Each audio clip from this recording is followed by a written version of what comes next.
నమస్కారం అండి. నా పేరు రమేష్ సిస్లా. నేను రామకృష్ణపురం ఆఫీసర్స్ కాలనీ నేరేడ్మెట్ దగ్గర ఉన్న ఒక కాలనీ దగ్గర నుంచి వచ్చాను.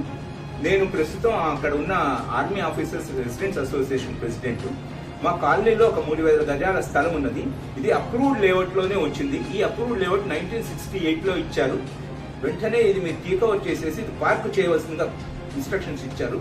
హ్యూడా వారి దగ్గర నుంచి ఎటువంటి మాకు కానీ గవర్నమెంట్ కానీ లేదు. హైడ్రాక్ వచ్చి లాస్ట్ ఇయర్ వచ్చి ఫిబ్రవరి 10 నాడు రంగనాథ్ గారిని కలిసినప్పుడు వారు సలహా ఇచ్చారు.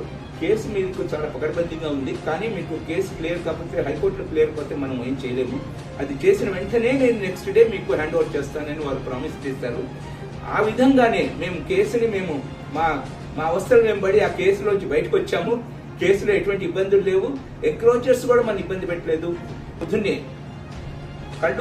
ప్రపంచం కళ్ళు తెరిచే లోపల మాకు హైడ్రా టీం వచ్చేసింది, పోల్స్ వేసేసింది, మెష్ వేసేసింది. ఇది ఒక అద్భుతమైన చారిత్రాత్మకమైన ఒక విజయము. ఇది హైడ్రాకి చెందిన విజయము.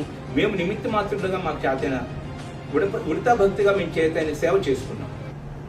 ఈ సందర్భంలో మేము రేవంత్ రెడ్డి గారి ప్రభుత్వానికి, ముఖ్యంగా హైడ్రా అఫీషియల్స్, అందులో పెద్దలు రంగనాథ్ గారు, ఆదిత్య గారు, ఇంకో ఎంతమంది ఉన్నారు, పేరు పేరున వారందరికీ మేము కృతజ్ఞతలు తెలియజేస్తున్నాం.